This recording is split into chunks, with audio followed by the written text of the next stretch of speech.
الانترفيو هذايا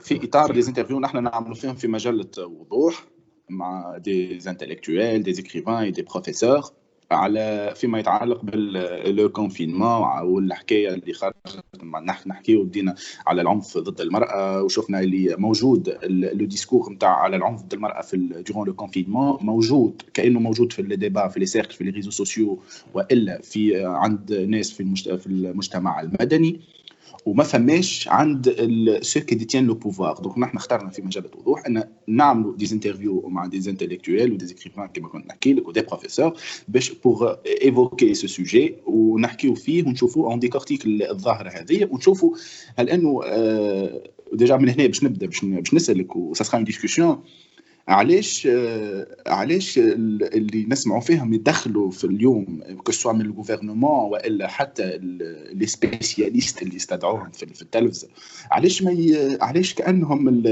هكا صرخه الفزاعه ولا صيحه الفزاعه اللي سمعوها بالنسبه لمساله العنف ضد المراه علاش ما نحكيوش فيها لانه اليوم مساله مش وقت وكان مستانسين نشوفوا فيها هذيك لانه امبليسيتمون دخلت في لو ديسكور نتاع الناس اللي تدخل اليوم في لي ميديا وكانه في وسط في خضم هالجائحه نتاع كورونا هذيا نسينا الجانب هذاك والا كانه انديريكتومون ولا انكونسيامون حسينا اللي لي بوليتيسيان سورتو اللي يخرجوا عندهم دي تريبيون يحكيوا كانهم ما يحكوش الموضوع هذايا على خاطرهم كانهم بجلوا شويه موضوع الجائحه نتاع كورونا. Oui, d'abord merci pour l'invitation. Alors, le constat par rapport aux politiques, par rapport aux responsables, أنا يظهر لي أنه الإشكال هوني أولاً سيعملوا ما كانتش فما prise de conscience totalement. يعني في بداية البانديمي ما فماش prise de conscience اللي réellement فما العنف ضد المرأة باش يتفاقم ولا باش يسوغا ملتيبليي باغ 5 6 7 في البلدان الكل.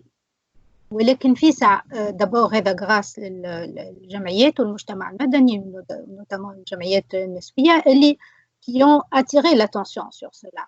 ونذكرك انه حتى على مستوى دولي في الامم المتحدة حتى الامين العام للامم المتحدة ولا يتحدث على لا بي au foyer. يعني ما عادش نتحدثوا على la paix entre les États, on parle de la paix entre époux. Donc فما une prise de conscience progressive صارت. Maintenant علاش ما يتمش الحديث؟ أنا il me semble que d'abord vu l'urgence هذا مش تبرير معناه العناصر اللي تنجم تفسر إلى حد ما.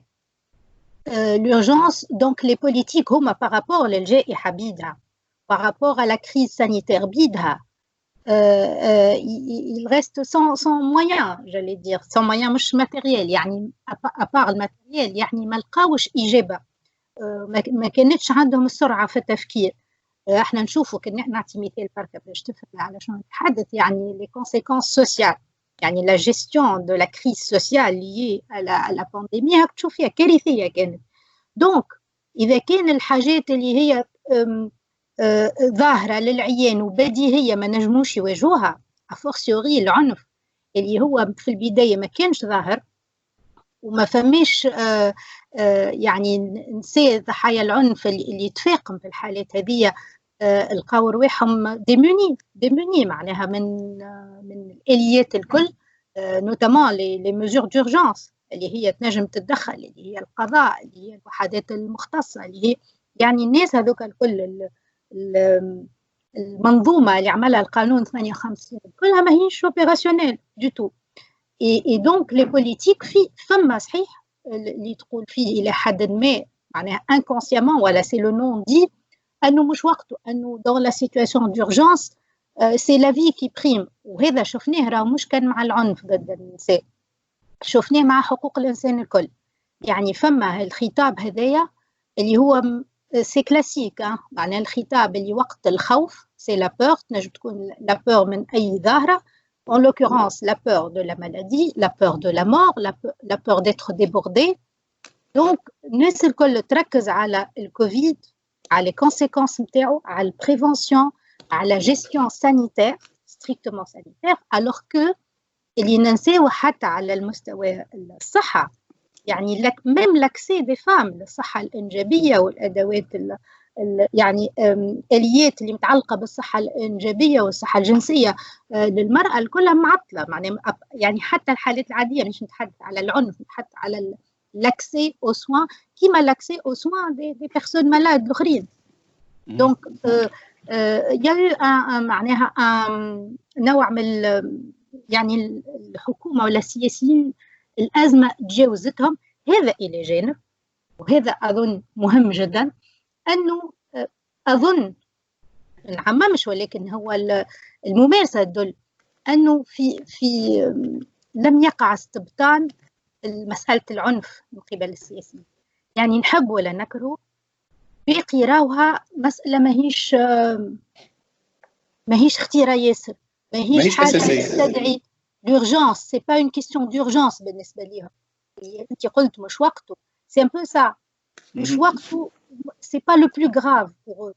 دونك هذا هو اظن اللي يفسر اللي ما شفنا حتى حد الوغ هوني ابار باش من احقاقا للحق. يعني وزيرة المرأة اللي هي تفاعلت وتجاوبت مع طلبات المجتمع المدني، ويعني أقرتك الخط ذاك 24 ساعة على 24، ثم يعني توجهت حتى في خطابها، يعني تعرضت للمسألة هذه وتحدثت على أنه الدولة باش تقوم واجبها في الجانب هذايا. البارح أيضا، وهذا مرة أخرى غراس على بريسيون دو لا سوسيتي سيفيل، حتى المجلس الأعلى للقضاء اللي كان يعني قاع تعطيل مش معقول، الشلل شبه تام في المرفق القضائي، في الاستثناءات اللي موجودة في، وهذا قريناه في بيان المجلس الأعلى للقضاء، في الاستثناءات قضايا العنف ضد النساء.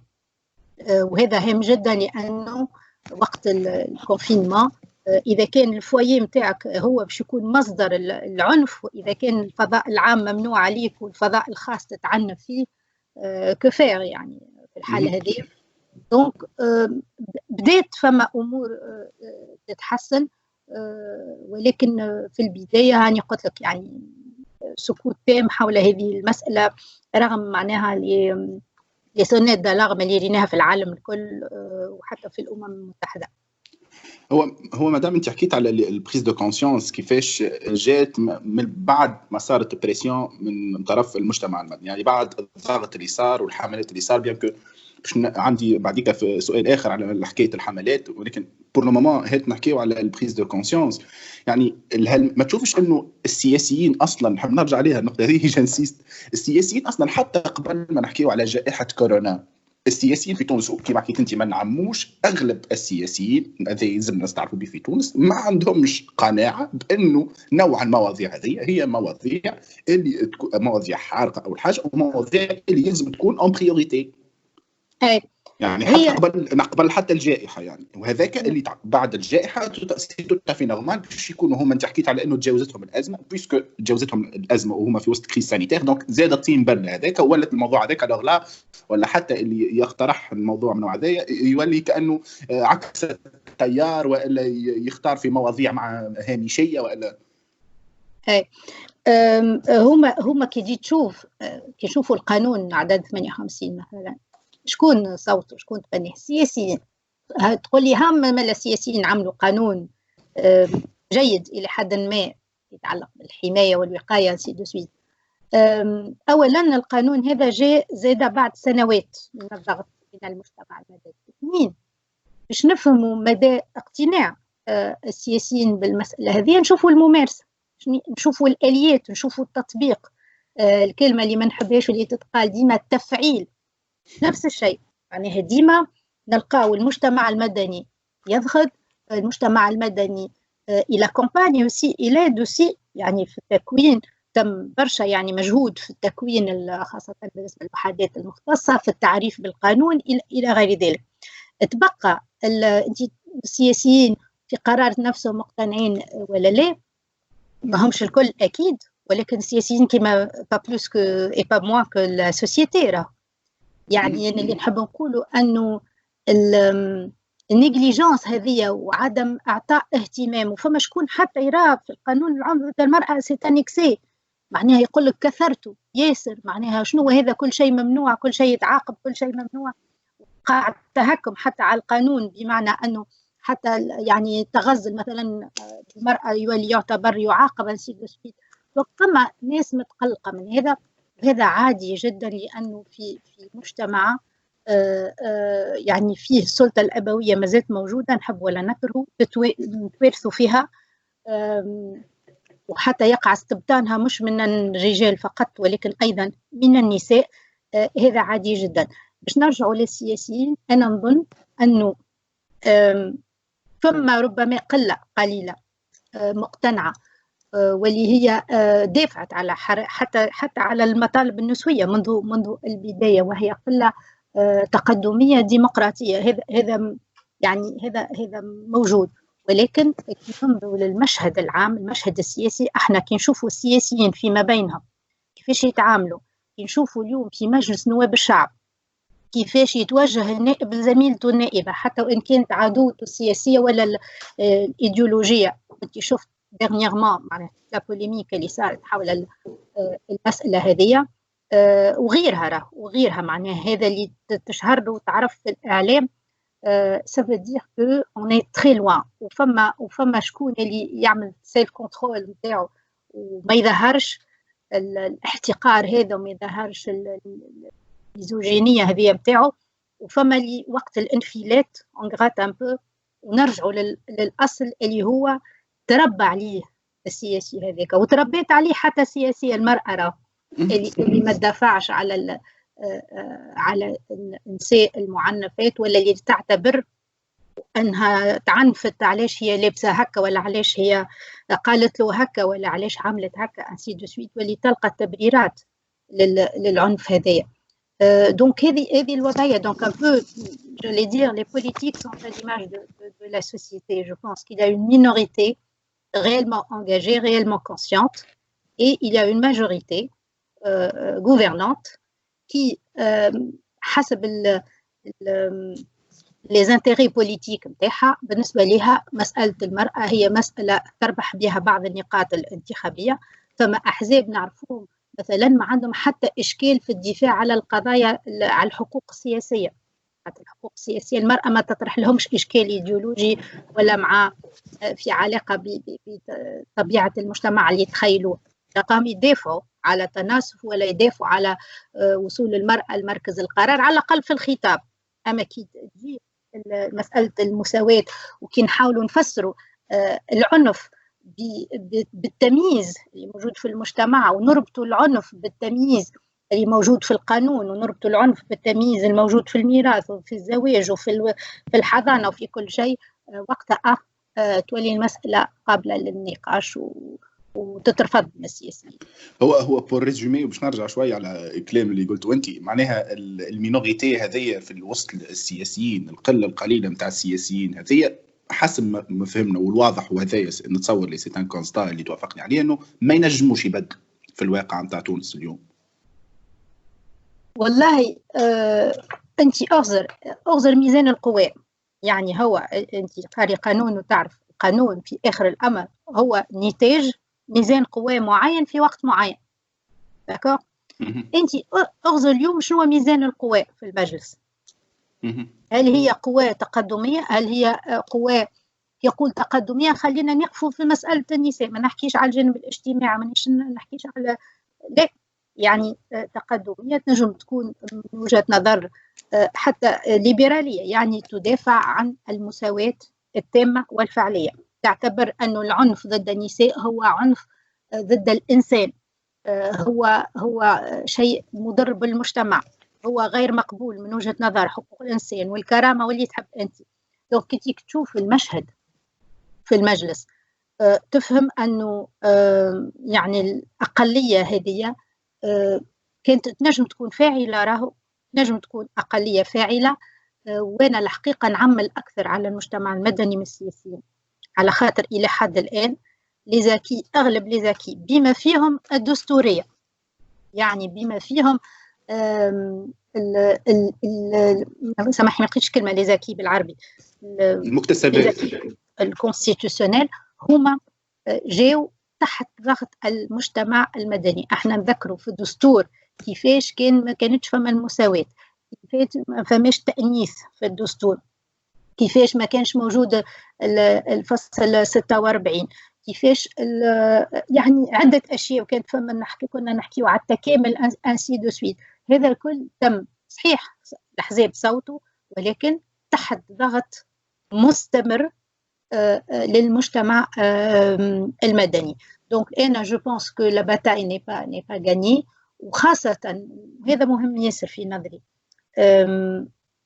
ومش كان في مجال العنف. عندنا إشكال في تونس، سيكو كل ما تعرضنا مشكلة نعملوا قانون، وهذا اللي صار في عدة مجالات. والحال أنه كي نجيو نثبتوا في الممارسة نلقاو أنه القوانين متاعنا متقدمة ياسر على الممارسة، وأنه عندنا ترسانة من القوانين اللي ماهيش مطبقة أو ماهيش مطبقة كما ينبغي. دونك كأننا نهربوا نخافوا من حاجة باش نواجهوها، نمشيو نعملوا قانون، ولكن القانون هذاك يجي ثبت من بعد تلقاه سوا بارسيالمون ابليكي، سوا ماهوش ابليكي، سوا مال ابليكي. اي هوني في الحال بالنسبة لحكاية العنف أظن وأنه الكلي فما زوز مؤسسات هامة جدا في المسألة هذه، اللي هي الأمن والقضاء، السلطة القضائية. إذا كان أنت القاضي نفسه حتى في تكييفه راهو للوقائع ما عندوش قناعة بخطورة العنف ضد النساء، وما عندوش يعني ما يكفي من ما نقولش تكوين باك جراوند يعني متعلق بالحقوق والحريات، اللي ما يخليهش يعني من مرجعيه حقوقيه معناها، ولا اللي ما يخليهش في دقيقه معناها يرى لا غرافيتي دو لا شوز، يكون لي شوز وما يخممش بمنطق وي ضربها خاطر يحبها، ولا قال لها هكا، ولا دزها خاطر غاير وخاطر ما نعرف شنو. يعني اللي كليشيه اللي نلقاو في المجتمع هذاك الكل، كان ما نلقاوش قضاة قطعوا مع التربيه الابويه هذيك اللي تربينا عليها الكل ان فيت، مي البعض منا a pu se détacher de ça، والبعض الاخر قعد يلغوبرودوي سا باسكو فينالمون سي سا راهو لا رياليتي. كلنا تربينا نفس التربيه في مجتمع ابوي، ولكن شكون منا qui a remis ça en question، et فما d'autres qui continuent à reproduire ça حتى pour leurs enfants. حتى نشوف راه حتى des générations صغار توا مازالوا ils reproduisent les clichés، ils reproduisent النظره هذيك اللي تراهو انه il faut pas en faire un drame، alors ضربها ولا معرفش قال لها كلمه هذيك ولا حقرها ولا اهانها، ولا ça rentre dans des relations. فما شكون يبرر حتى يحاول يحط زعما في منظومه حقوقيه، يقول لك هذيك في العلاقات الخاصه، يعني في العلاقات الخاصه ما ندخلش فيها، سي لا في بريفي دان كوبل، انا شو مدخلني فيها. دونك يعني برشا خدمه على العقليات اظن، وانه القانون وحده ما يكفيش. اي جو بونس كو كان حتى في مناهج التعليم وفي مش مناهج لي بروغرام برامج التعليم ندرجوا يعني الآليات اللي تسمح للمتعلم أنه يديتكت أنه كي يرى ممارسة من النوع هذا يلزموا ما عادش يراها حاجة عادية، ما عادش يراها تدخل في العلاقات الأسرية العادية. دونك هذا هو النهار اللي نوصل هكا جو بونس كون بوغا افونسي. هو شوف المساله نتاع العقليات وتغيير العقليات هذه نتصور اللي مساله مهمه برشا، سي كريشيال. وكما حكيت انت فما كلمه تبدا ما فماش بريسيون، في كل مره نحن نشوفوا كلمه تبدا ما فماش بريسيون بالمجتمع المدني، اللي بوليتيسيين بداو بريسك ما همش موجودين على جوستومون على مساله العقليات. مادام ما تشوفش انه الحملات التوعويه، وهذا نحب تحكي معايا فرانشمون نعرفك صريح، الحملات التوعويه اللي تصير هذا ما تشوفش انه ما يكونش عندها تاثير؟ يعني خاطر نشوفوا في دي سلوغان، نشوفوا في دي هاشتاج على تويتر ولا على فيسبوك، ما تشوفش اللي نوع الحملات هذوما نحسوا الحقيقه اللي نشوفهم حملات اليتيست برشا، على خاطر العقليات مثلا تمشي لا تونيزي بروفوند راهم ما عندهمش دي ريزو سوسيو، ما عندهمش فيسبوك، ما عندهمش تويتر. يعني ما تشوفش اللي الحملات زاد زي ما نعرفش كانه تنجم تسميه كانه نقد زاد شويه الحملات اللي تصير في المجتمع المدني. يعني النقد للحملات نتاع المجتمع المدني، على خاطر كمان يعني كي تحكي على مثلا في ناس اللي ما عندهمش اكسي الانترنت، هذوما اللي دوميني اللي نسميهم ديما الناس اللي دوميني بالحق، على خاطر العقليات هذه موجوده صحيح في الطبقات الكل، ولكن كي تشوف معظم الحالات ونحن نعرفوا اللي موجودين عند الناس اللي بطبيعتهم مساكن، هما بيدهم دي دوميني، هما بيدهم هابط عليهم نحمل نتاع كسوه نتاع السلطه على المستوى السياسي الاجتماعي وغيره. ما تشوفش انه حتى الحملات زاد اليوم جاء الوقت انه نعاودوا نخزروا خزره اخرى، نظره جديده للحملات التوعويه، ان نبعدوا على اللي هاشتاج ونبعدوا على الشعارات ونحاولوا نجدوا شويه في الحملات. انا جو في كومونسي باغ جملتك الاخرى. انا ما راش يلزمنا نبعدوا على الهاشتاج وهاللي معناها لا كومونيكاسيون سور فيسبوك تقعد فقط، لكن اسكو كافيه؟ هذا هو السؤال. انا جو بونس كو سي فري، تنجم تراها اليتيست، تنجم تراها انها سي فري. انا مثلا شنو نرى فيه انه نتقاسموا في لي سلوغون هذه انتر بيرسون كونفانكو، وهذا اشكال قديم ياسر. راهو دي انت تو تتحدث على الفورم تاع اي شويه رجعنا على فورم. اي مي اشكال قديم ياسر. معناها انا في برشا مرات في وقت من الاوقات حتى في الملتقيات حول المسائل هذه، يعني كي نغزروا كي ندور نغزر autour de moi il y a que des gens qui me ressemblent en fait. Tu prêches des convaincus donc. bah oui وانا شخصيا طرحت راهو المساله هذه برشا مرات. نبداو في العاصمه في اوتيل، مجموعه من المثقفين والمثقفات كتعتبرهم هكاك، ناخذوا موضوع وكل واحد يتحدث عليه من الاختصاص نتاعو ولا من وجهة نظره، ولكن في نهاية الأمر الكلنا عندنا نفس القناعة والكلنا عندنا نؤمنوا بنفس المبادئ. هذا سيء؟ لا ماهوش سيء، هو ماهوش سيء. سي با غراف، on peut faire ça, on peut continuer à faire les hashtags. جست ملاحظة، ما قلتش سيء، اما جزء هو جزء. انت قلت يلزمنا نبدلوه، نجم تخليه معناها هاني جايتك انا باش تفهمني مش نقول، ولكن اسكو هذا كافي؟ اسكو هذا يفي بالغرض؟ لا ينجم عنده إفي نهار اثنين. هو شنو يصير في فيسبوك كوم تو لي فينومين، راه مش كان العنف، تلقى فيسبوك كله يتحدث على موضوع نهارين ثلاثة ابخي يا بلو ريان اي العباد الكل ترجع وون باس ا اوتر شوز. فهمت؟ نعطيك مثال، انا الحملة الاخرى ما شاركتش فيها. الحملة الأخرى نسيت ناهي منهم والله، خاطر برشا فما الجمعية التونسية للنساء الديمقراطية هذيك عملت سلوغان ضد العنف، وهذا واضح وما فيها باس، ميساج حتى الناس تراه، حتى يتعودوا، حتى يتسائلوا على السلوغان نفسه. ولكن فما شكون بعث لي قال لي حط تصويرة كحلة احتجاج على العنف. نو، تصويرة كحلة سي بور ديكلاري ان ديسي، واللي برشا ناس حطوا تصويره كحله وجاو الناس يسالوا فيهم شنو وشكون مات لك، والله معناها سا نا ريان دوني ان فيت ابار اللي قلت وانت اللي سا ريست دون ان سيركل اسي ليميتي. المطلوب اظن هو شنو الحاجه الوسيله اللي تمشي للديار الكل، اللي الناس الكل تتفرج فيها، هي التلفزه. هي التلفزه. انت كي تغزل لي برودوي نتاع التلفزه، مش نحكي على الومضات دابور، المفروض نجموا نعملوا ومضات في التلفزه، وهذا دور التلفزه الوطنيه المفروض. يعني الحاجه اللي مانيش نشوفوا فيها اليوم مالوريزمون، ولا المرفق العام دوره يعمل ومضات، وعلى الاقل كي يجيبوا ناس ومضات ولا جمعيات ومضات اشهاريه ما نعرفش تسمى هكا يعديها، يعني تحسيسيه بلوتو، مش اشهاريه، تحسيسيه ضد العنف.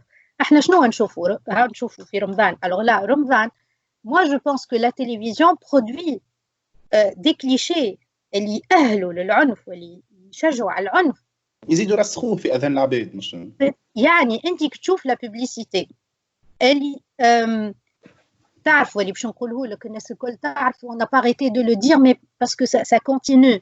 انا كل ما تحل تلفزه تلقى بوبليسيتي نتاع المقرونه ونتاع الطماطم، وانه هاني كيفاش غسلت الماعون، واني فما كان مراه في الكوجينه تغسل في الماعون، ومراه تقص في الطماطم، ومراه تحط في الصابون، ومراه تعمل ندري شنو.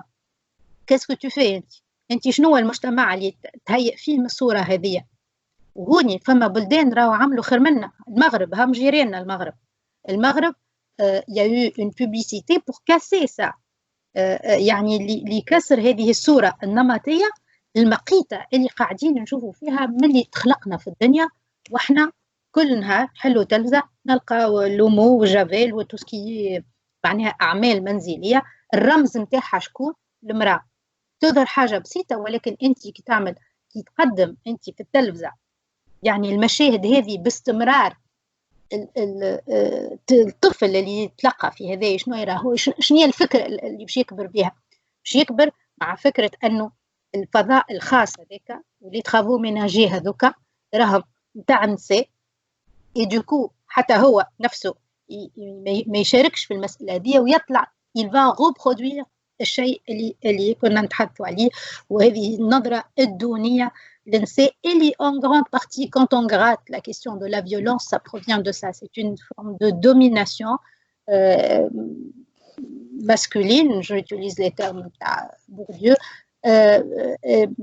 اللي برشا عناصر تساهم في التشكل نتاعها وباش تخليها يعني تمتد على سنوات. دونك باش نرجع للسؤال نتاعك ذي حول لي مويان هذيا، c'est pas le meilleur moyen, c'est pas le meilleur, mais يعني on peut faire mieux.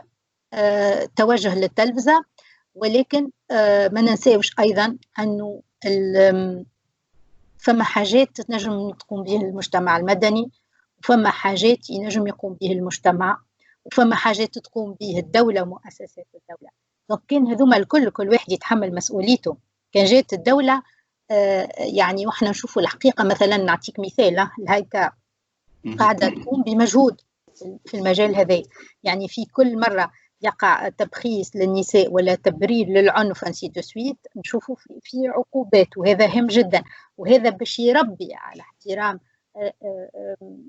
القانون. ولكن يلزم ايضا سنوات، يعني كان كل هياكل الدولة تقوم بدورها، المجتمع المدني يقوم بدوره، الأحزاب تقوم بدورها. راهو ننساو راهو الوظيفة الأساسية للأحزاب هي تأثير المواطنين، راهو التأثير السياسي.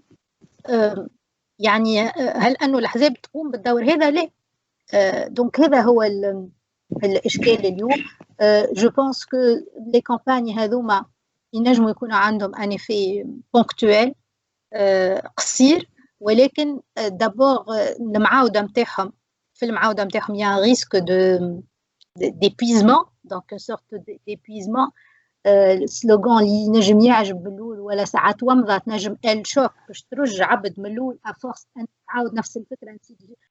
Bref, il faut beaucoup de création, de créativité. Je pense qu'il faut beaucoup de créativité pour faire des choses مهمة et pour aller vers les gens كما كنت تتحدث اللي هما المعنيين مباشرة وضحايا العنف أكثر من غيرهم. وأنا نخمم خاصة في النساء اللي يلخصوا أو اللي تلقى عندها كل أسباب التمييز، يعني تلقاها لمم فام هي أوبجي متاع فيولونس فيزيك، فيولونس مورال، فيولونس إيكونوميك. خذ أنت امرأة مثلا تخدم في عمل هش، ماهيش تخلص كونفونابلومون، تروح لدارها هي العائلة مع متاع عائلتها تعاني في زوج عنيف، يعني العنف المسلط عليها فما une sorte de superposition ولا de violence، فهمت؟ en tant que femme d'abord, mais en tant que femme qui travaille un travail qui n'est pas convenablement rémunéré, ainsi de suite. Donc هذا هو الإشكال. Donc je pense qu'on a beaucoup de choses à faire. انت مدام حكيت على بورديو، دونك قلت لك انت حكيت على المجتمع المدني، حكيت على المؤسسات الدوله، وحكيت على الاعلام، ولو انه في جزء منه قلت لك حسب رايي ديما سو كي ديتيان لو بوفوار عندهم جزء كبير من الاعلام يخدم لصالحهم. هذا رايي دو فاسون. ما تشوفش اللي المجتمع المدني بالضغط نتاعو الى حد الان، وهذا زاد سي ان كونستا، ما نجحش في انه يحاول يغير والا يفرض نوع من الحدود على نوع البرامج اللي تتقدم في وسائل الاعلام، سواء العامه ولا الببليك ولا البريفي. أنا الحقيقة مراش أنه المجتمع المدني هو اللي ينجم يعمل حدود، يعني هوني راهو سي بو ديليكا. علاش؟ على خاطر عندك من جهة حرية الإعلام، حرية الإبداع، دونك في المجال الفني، المجال دونك سامحني مدام نقص عليك، الحدود اللي يفرضها في إطار القانون نقصد، يعني الحدود اللي يفرضها القانون. أي هاني جايتك، خاطر هي حتى الحرية نفسها عندها حد قانوني اللي هو ما تنجمش بمنطق الحرية تدعو للتمييز مثلا، سواء كان التمييز على أساس الجنس ولا اللون ولا أي تمييز كان. دونك هذا ما متفقين. ولكن علاش قلت لك سي ديليكا؟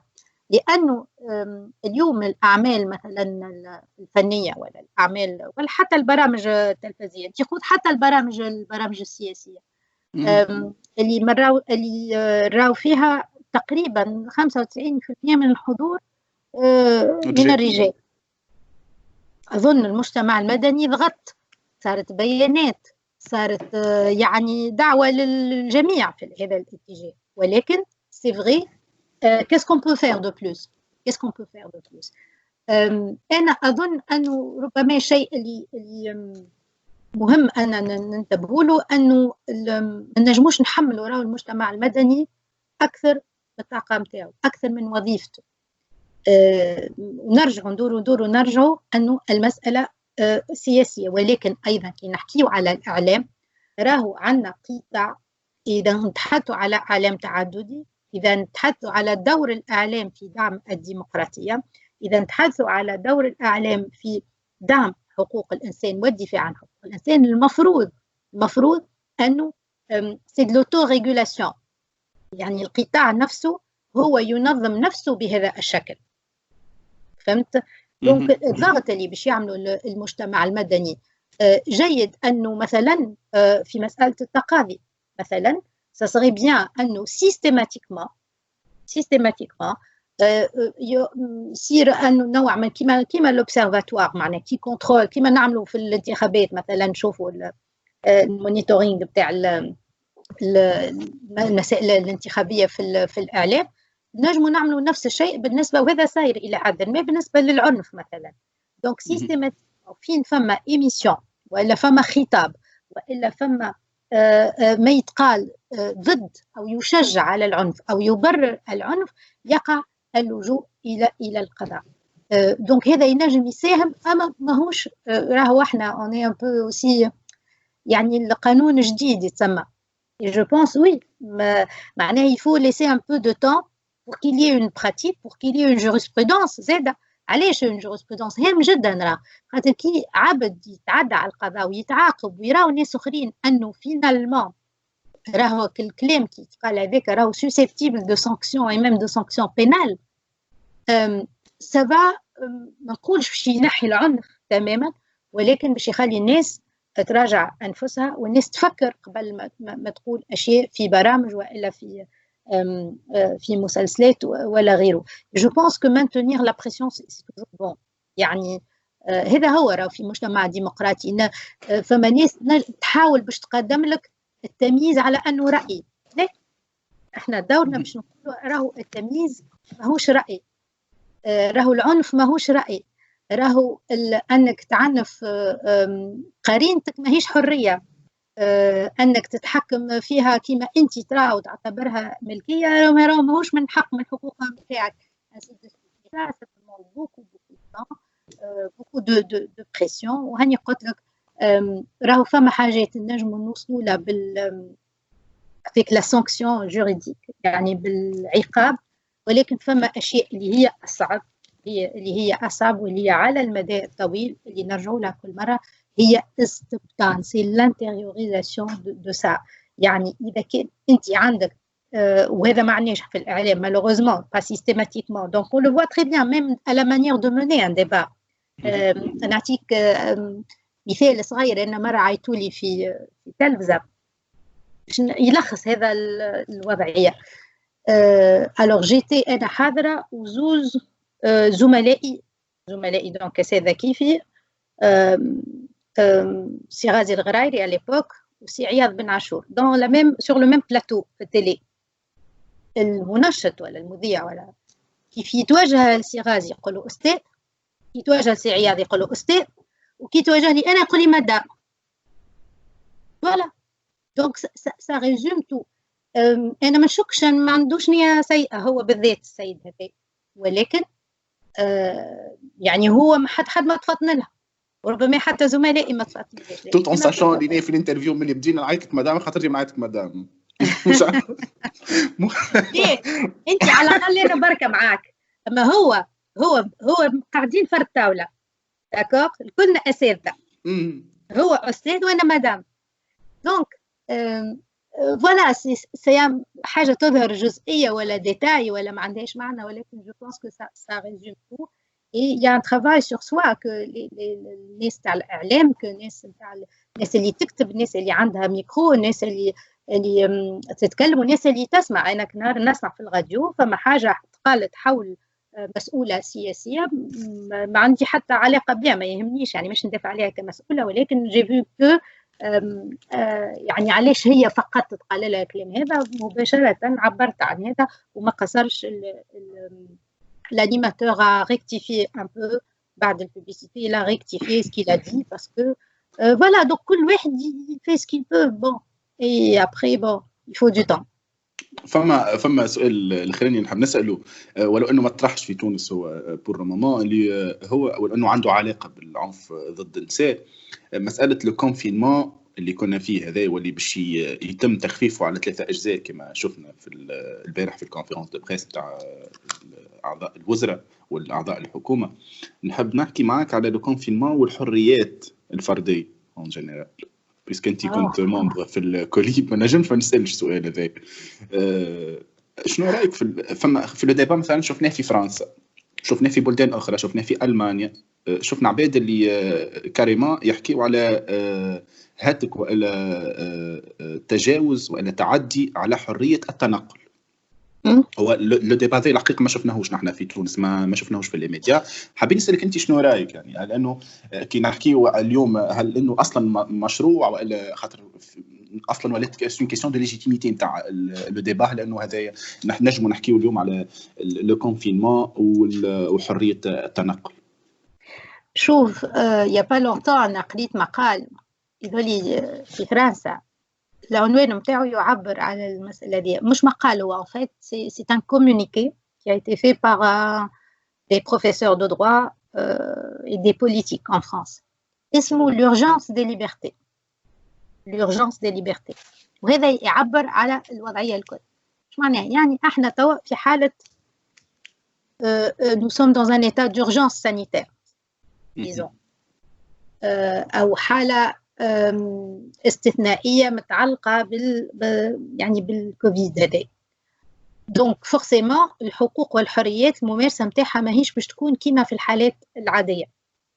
وني ما نحبش ندخل في ديبا جوريديك اسكو حاله استثنائيه فصل الظروف الاستثنائيه فصل 80 وفصل 70 توسع، مش باش ندخل في الجوانب التقنيه القانونيه، ولكن احنا dans un régime qui déroge au régime ordinaire en matière de droits et libertés.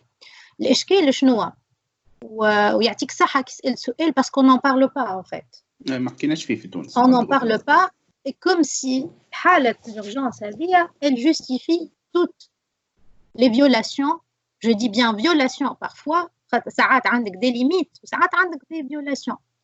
هو شنو اللي صار؟ هو المفروض التفويض اللي خذاه رئيس الحكومه باش يعمل مراسيم في بلاصه القوانين تتدخل زاده في مجال الحقوق والحريات، ولكن يلزمنا ما ننساوش حاجه. اولا فما حد ادنى، فما مجموعه معينه من الحقوق والحريات التي لا يعني تحتمل استثناء. سي دي دروا انديروجابل. دونك منع التعذيب ومنع الرق أو الاسترقاق، لا ليغاليتي دي ديلي دي بين، أنك تكون محاكمة مبدأ شرعية الجرائم والعقوبات، هذا كل ما تنجمش تقول احنا في حالة وضعية استثنائية ولا في حالة طوارئ احنا ما نقدموش. دونك فورسيمون باش نعملوا دي ليميت. في تونس on a la chance d'avoir un article qui nous donne البوصلة بتاعنا، المفروض هو يكون البوصلة بتاعنا في مجال الحقوق والحريات اللي هو الفصل 49. علاش؟ لأنه الفصل 49 يقول لك أولا المشرع هو اللي يحد، en l'occurrence احنا المشرع عمل ديليغاسيون للغوفرنمون. شنو المبدأ qui doit animer tous les pouvoirs publics quand ils agissent dans un domaine relatif aux droits humains؟ هو مبدأ الضرورة والتناسب. ايش معناها الضرورة والتناسب؟ من غير ما ندخل في برشا جزئيات قانونية باش نبسط. الضرورة هو أنك تبين أنك الحد من الحرية كان ضروري، يعني لا مفر منه لحماية الصحة العامة. احنا نحط الصحة العامة، دونك لازم لي نبين أن لي ميزور هذيا أني نمنع مثلا لو كونفينمون هو حد من حرية التنقل، هكا ولا لا؟ أنا اليوم ما عنديش حق باش نتنقل، باش نمشي نشوف عائلتي مثلا في بلاد أخرى، هذا حد من حرية التنقل. هناك ضرورة لهذا الحد لأنه فما جائحة وتفترض أنه on sépare نعملوا les mesures de distanciation sociale, on sépare des villes, ainsi de suite. ولكن السؤال هل أنه la mesure de limitation est-ce qu'elle a été proportionnelle au danger؟ هل مثلا نتسائل أنا est-ce que le confinement total était inévitable؟ إيش معناها proportionnel؟ يعني اسكو هل أنه كان بإمكاني نحافظ على الصحة العامة بشكل يعني بالحد أقل ما يمكن من حريات؟ هذه هي لا بروبورسيوناليتي. من غير نخلي العباد في ديارهم دونك لمدة شهر ولا أكثر. خلي العباد في ديارهم أنت سي لا سوليسيون لا بلو فاسيل. لا بلو فاسيل وي. داكور. التناسب يجبر السلطة أنها الجوج باغ سيكتور. مثلا نعطيك مثال، إنسان يخدم شركة ولا مؤسسة فيها 4 من الناس، كل إنسان عنده البيرو متاعو يخدم فيه وكل إنسان عنده كرهبته جاي بها. علاش نمنع فيه باش يمشي يخدم مثلا؟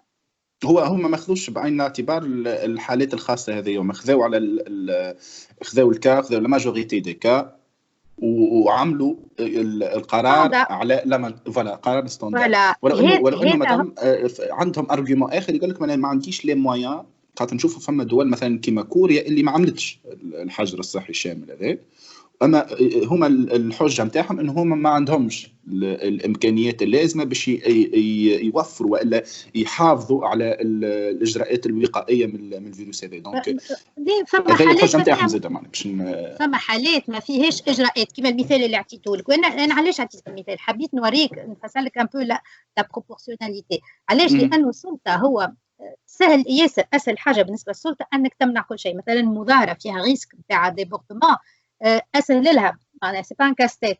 هما ايزيتي دون لورجونس دونك اختاروا انهم يعملوا الشوا هذا نتاع الكونفينمون. ولكن حتى حريات اخرين راه نعطيك مثال. لا كيستيون دي زابليكاسيون اللي عندنا اليوم، اللي كل نهار تسمع بابليكاسيون qui a un rôle de déterminer la traçabilité des gens. يقول قاي سي تري بيان انه نعرفوا مثلا انسان عنده الكورونا انه ما يلزموش يخرج من داره، دونك سي تو افي نورمال ان نراقبوه باش كان يخرج لانه يمثل الخطر. ولكن اللي راهو فيه اليوم سي دي زابليكاسيون qui se permettent de collecter énormément de données personnelles على العباد. هوني نتحدث راهو مش على اي معطيات ثمانيات، نتحدث على معطيات اللي تهم الصحه. وتعرف انت حتى بمقتضى القانون المعطيات اللي تهم الصحه هي من المعطيات الحساسه. ايش معناها حساسه؟ يعني qui nécessite une protection plus importante. Donc en gros شنو الاحساس اللي عندي انا par rapport aux libertés d'une manière générale؟ الاحساس اللي عندي سي ان بو كيما اللي قلناه على العنف، وكانه الناس تتحرج اليوم باش تقول اتونسيون راهو الحد من الحقوق والحريات لمكافحه الكوفيد 19 ما يلزموش يكون عشوائي، ما يلزموش يكون ماهوش بروبورسيونيل، ما يلزموش يكون مطلق، يعني المنع تام وشامل في كل الحالات انسي دو سويت. دونك il faut beaucoup d'efforts. Je sais que c'est pas facile. مثلا نعطيك مثال، المجلس الدولة في فرنسا ألغى قرار بلدي يمنع يريد مش يمنع يريد لو كونفينمون توتال يعني دو توت لا بوبولاسيون. يعني فما بلديه في فرنسا حبت تعمل كونفينمون توتال معناها حتى استثناء لا. رفض مجلس الدوله قال لو كونفينمون نو بو با اتر جينيراليزي. علاش؟ على خاطر السلطه لازمها تشوف شنو ما لي سيكتور المعارضين اكثر، شنو اللي ما يطرحوش اشكال. هذا اللي نتحدثوا عليه اللي هو صعيب راهو، ولكن اذا نحبوا نحترموا حقوق الانسان يلزمنا نقعدوا دون سيت اسبري لا. هو سيت ان اسبري ما قلتش كيف هو لابليكي على لتر، مي اشاك فوا انت اي مزور نتاع حد حقوق وحريات تسال روحك زوج اسئله. اسكو سي نيسيسير؟ Est-ce que j'aurais pas pu obtenir le même résultat par d'autres moyens? هذا هو c'est nécessaire. Est-ce que c'est proportionnel؟ يعني ما يلزموش معناها يلزم. وحاجه الاخرى peut-être يلزمني نذكرها هوني c'est le temps. C'est le provisoire qui ne doit pas durer.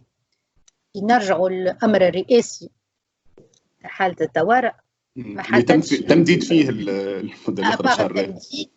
أبار والأمر الرئاسي اللي يتحدث على الفصل 80 ما تحدثش على نهاية الحالة هذه، ما عطاش تاريخ.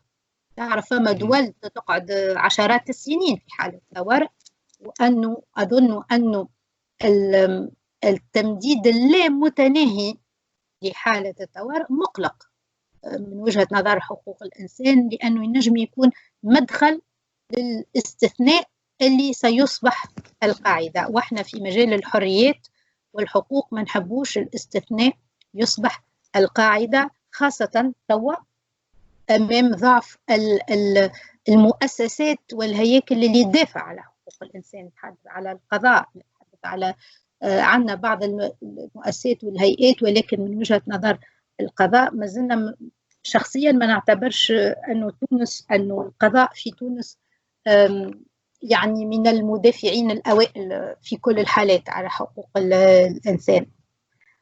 Donc هذا هو أظن يعني je pense qu'il faut être vigilant et qu'il faut arrêter beaucoup de mesures dès que le danger de la crise est écarté. Madame Salwa, merci beaucoup.